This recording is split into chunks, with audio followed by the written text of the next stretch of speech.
এবার অপু বুবলিকে নিয়ে একসঙ্গেই যুক্তরাষ্ট্র ভ্রমণ করবেন শাকিব খান। শাকিব খান, যিনি শুধুমাত্র একজন সুপারস্টার নায়ক নন, পাশাপাশি দুই পরিবার এবং দুই সন্তানের দায়িত্বও সামলাচ্ছেন। এটি কোনো সহজ কথা নয়। স্ত্রী ও সন্তানদের ভালো রাখার দায়িত্ব যেন তার জীবনের বড় চ্যালেঞ্জ। যদিও তিনি দায়িত্ব পালনে সফল, কিন্তু দুই স্ত্রীকে একসাথে সময় দেওয়া নিয়ে জটিলতা থাকতেই পারে। কারোর সাথে সময় কাটালে অপরজনের মাঝে অভিমান জন্ম নেওয়াটা স্বাভাবিক। আর এই পরিস্থিতিকে বুঝে শাকিব খান সিদ্ধান্ত নিয়েছেন সবাই যেন বঞ্চিত না হয়, তাই দুই স্ত্রী এবং দুই সন্তানকে একসঙ্গে নিয়ে কোথাও ভ্রমণে যাবেন।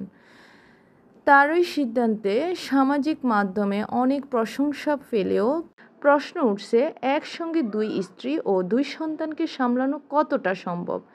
তবে সাকিবের উদ্দেশ্য স্পষ্ট, পরিবারের সবাই যেন সুখে থাকে এবং কেউই যেন কষ্ট না পায়। এটি যে চ্যালেঞ্জিং সে কথা সবাই জানে, কিন্তু কিং খান সবসময় চেষ্টা করে যাচ্ছেন সেই চ্যালেঞ্জ মোকাবিলা করার। আপনার কি মত? শাকিব খান কি সফলভাবে দুই পরিবারকে সামলাতে পারবেন? নিচে কমেন্টে জানাতে ভুলবেন না।